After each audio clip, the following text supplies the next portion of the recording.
In problem number 9, we're asked to approximate the value of 1.97 to the 6th power using differentials.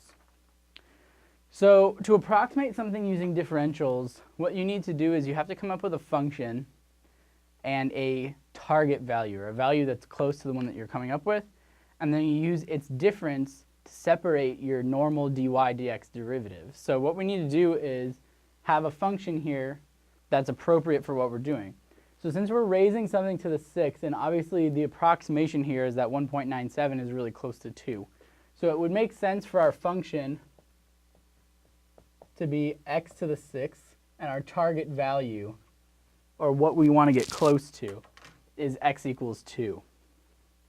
So what we do from there is we take our function, we do the derivative. However, for our function f of x, or y equals x to the 6th, instead of just saying the derivative, we're going to split up the dy and dx. So what we're going to do is we're going to say dy is equal to, the derivative of x to the 6th is 6x to the 5th dx. So normally you would have dy dx equals 6x to the 5th. So we're essentially moving the x over to the other side. So this is just your standard derivative. But now we're going to use the terms that we have to help us out here. So what we want to find is the dy. In other words, the approximate change in y by changing x from 2 to 1.97. So our x value is 2, because that's essentially our base value, our target value. So we're going to plug in 2 for x. And our dx is how much is x different from our target value. Well, the one that we're doing is 1.97.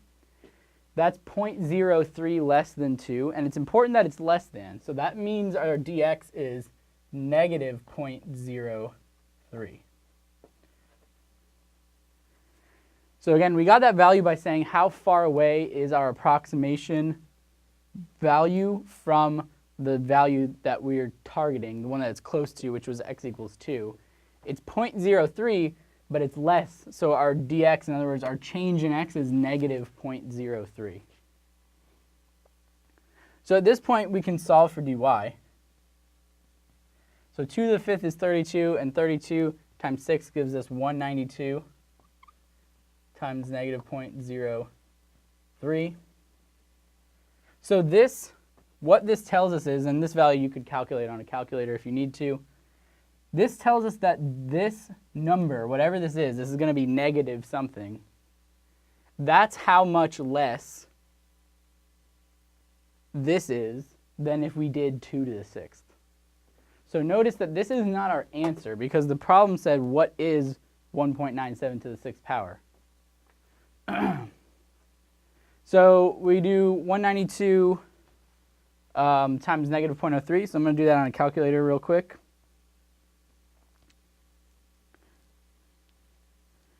So that's 5.76.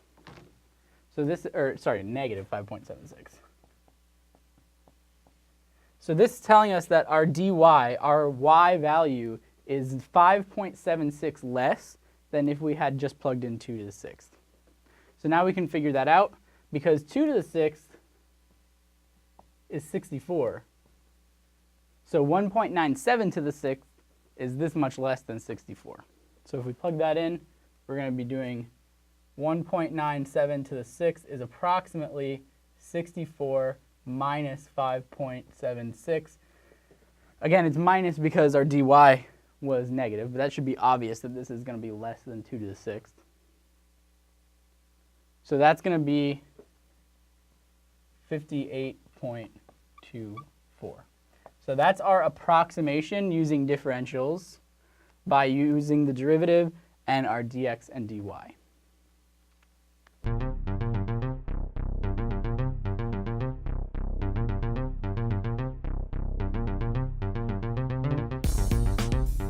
The Teaching Center, UF's Learning Resource Center.